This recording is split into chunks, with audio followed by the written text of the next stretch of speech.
आप देख रहे हैं डीडी की पाठशाला। सब्सक्राइब कीजिए चैनल को और दबाइए बेल आइकन को ताकि आपको नोटिफिकेशन के माध्यम से नए वीडियो की जानकारी मिलती रहे। हेलो माय डियर स्टूडेंट, आज हम English reader class 8 lesson 10 a place fit for gods to marry का क्वेश्चन आंसर जानेंगे। आप देख रहे हैं डीडी की पाठशाला। मैं हूं आपका गुरुजी दानेश्वर ध्रुव जी। तो करते हैं क्वेश्चन का आंसर बनाना शुरू जी।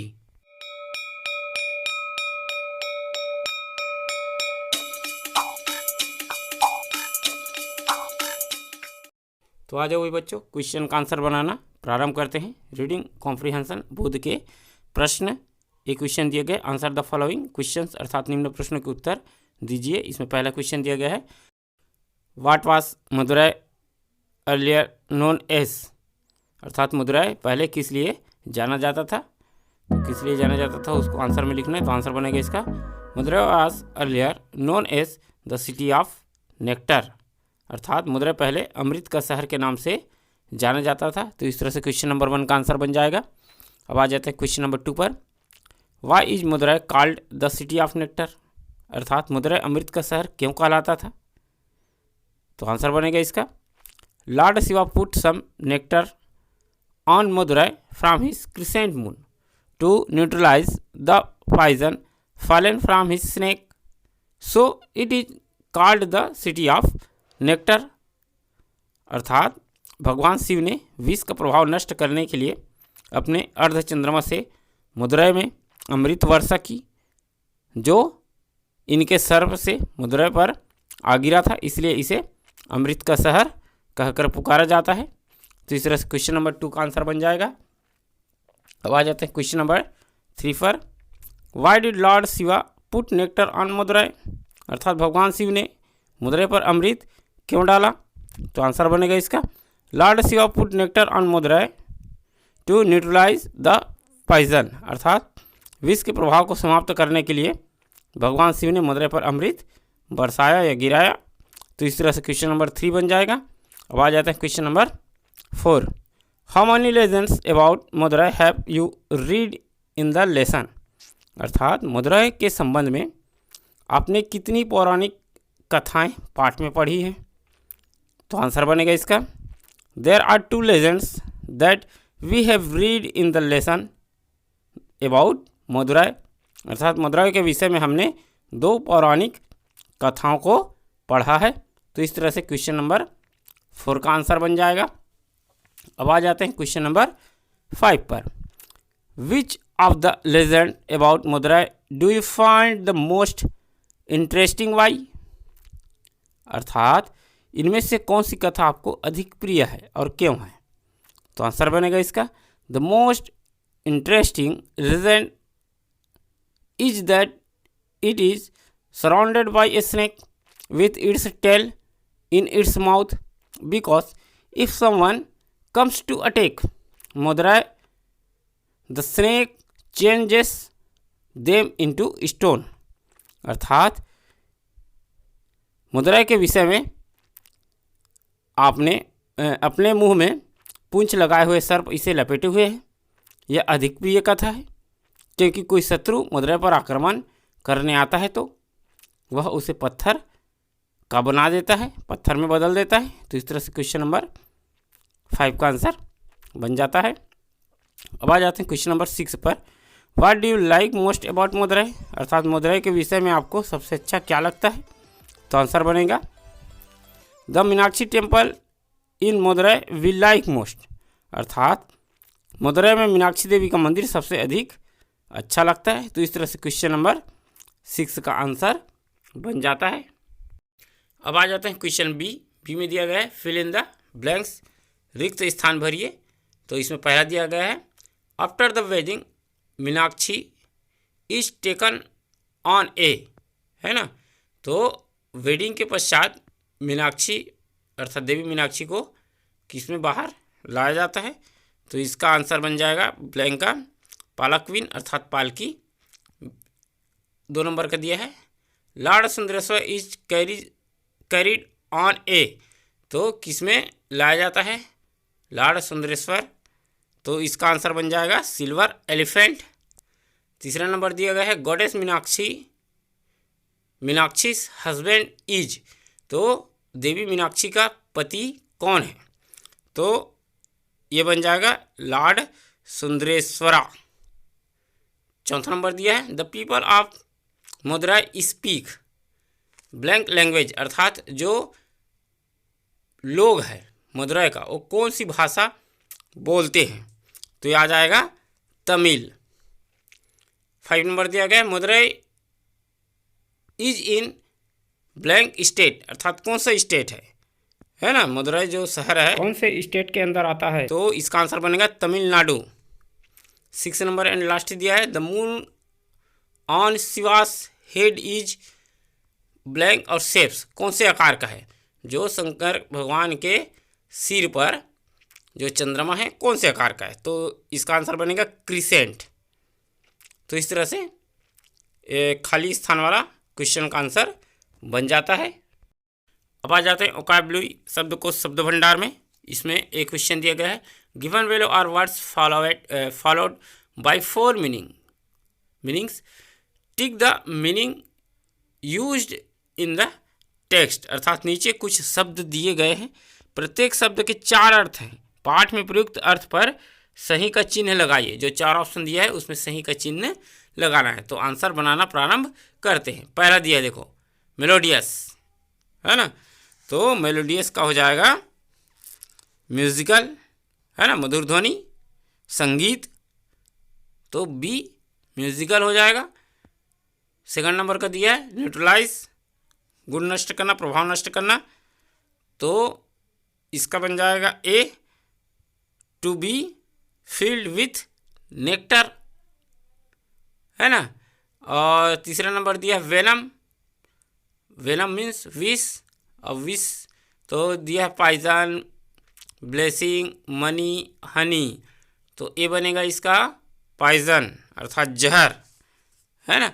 अब चौथा नंबर दिया है नेक्टर, नेक्टर मीन्स अमृत, तो दिया है ब्यूटी, ए दिया beauty, bright light from heaven, C दिया poison and drink of gods, तो इसका आंसर बनेगा ड्रिंक ऑफ गॉड्स, अर्थात भगवान देवताओं के पीने का पेय पदार्थ।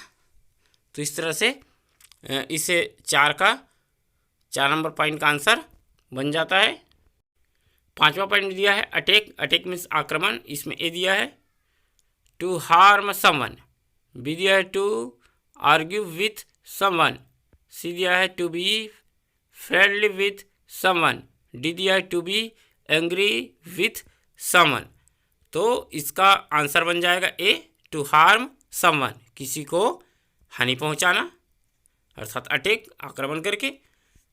तो 6 नंबर देखते हैं अब एंशिएंट दिया है, एंशिएंट में प्राचीन, पुराना, तो इसका ऑप्शन दिया है अट्रैक्टिव, ए, बी दिया है ह्यूज, सी दिया है न्यू और डी दिया है ओल्ड, तो इसका आंसर बनेगा डी ओल्ड, ओल्ड मीन्स पुराना और एंशिएंट मीन्स प्राचीन या पुराना, तो इस तरह से ये हो गया। 7वां नंबर देखते हैं समवन दिया है, तो ए दिया है इसका ऑप्शन में tell someone to come, B दिया है tell someone to salute, C दिया है टेल समवन टू स्पीक और डी दिया है tell someone to sum up, तो इसका आंसर बनेगा D tell someone to sum up.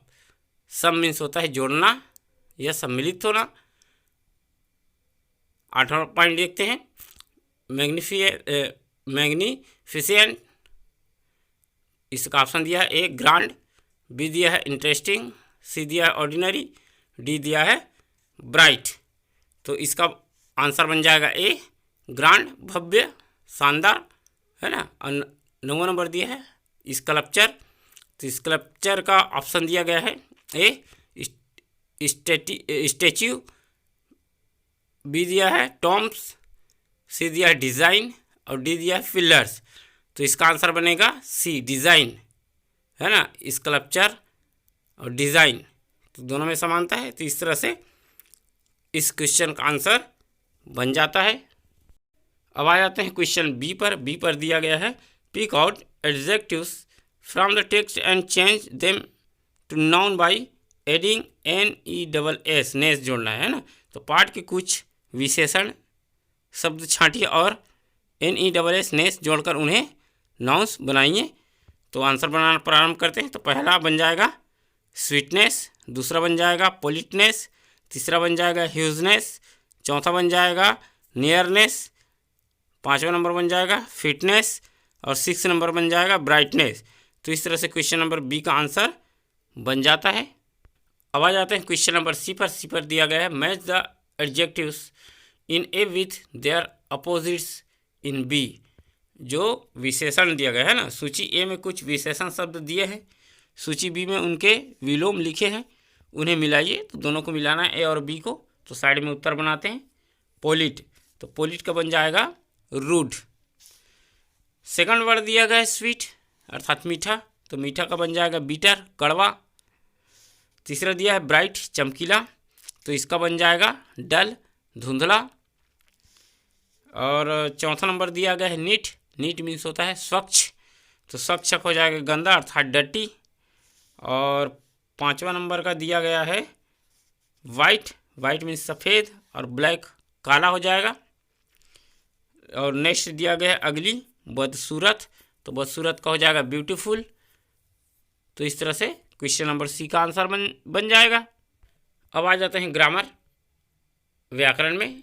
Question दिया गया है study the price tags carefully and ask each other the following questions and answer them S in the example. अर्थात प्रत्येक वस्तु पर लगी हुई मूल्य सूची अर्थात टैग को ध्यानपूर्वक देखिए और आपस में एक दूसरे से प्रश्न पूछिए तथा निम्न उदाहरण के अनुसार उत्तर दीजिए। तो उत्तर देना है वर्क इन पेयर, तो जोड़ी में क्या करना है, करना है, इसको जोड़ी में करना है, क्रियाकलाप जैसा है। तो एग्जाम्पल यह है, देखो, which item is cheaper than a chess board.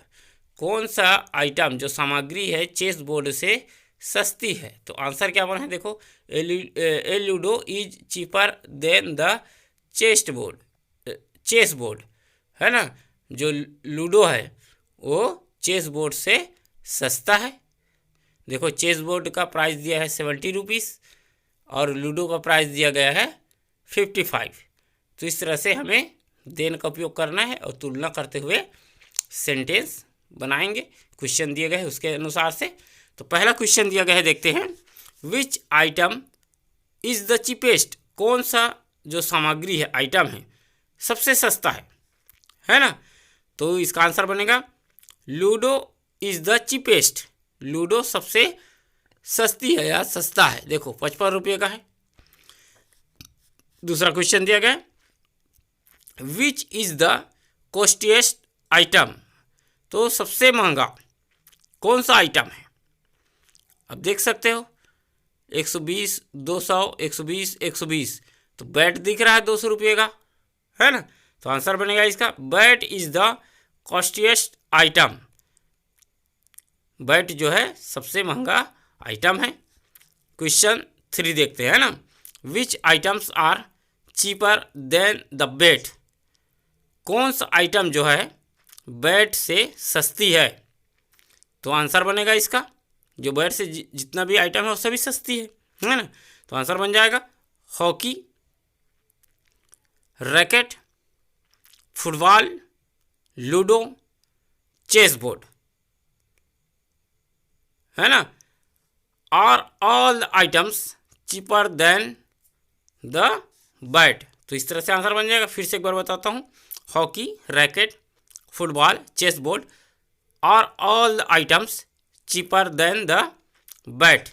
अब आ जाते हैं क्वेश्चन 4 में, which items are costly as the racket. Racket से ज़्यादा कॉस्ट का, ज़्यादा मूल्य का कौन है। तो आंसर बनेगा इसका hockey and football are as costly as the racket. तो इस तरह से क्वेश्चन नंबर 4 का आंसर बन जाता है। साथ ही इस लेसन का भी क्वेश्चन आंसर बन जाता है। आशा करता हूँ यह वीडियो लेसन आपको अच्छा लगा होगा और आगे की वीडियो की जानकारी के लिए हमारे चैनल डीडी पाठशाला को सब्सक्राइब कीजिए और बेल आइकन को दबाइए ताकि आपको नोटिफिकेशन मिलती रहे। तो इसी आशा के साथ आज का ऑनलाइन क्लास यहीं पर समाप्त करते हैं। जय हिंद, जय भारत, जय छत्तीसगढ़।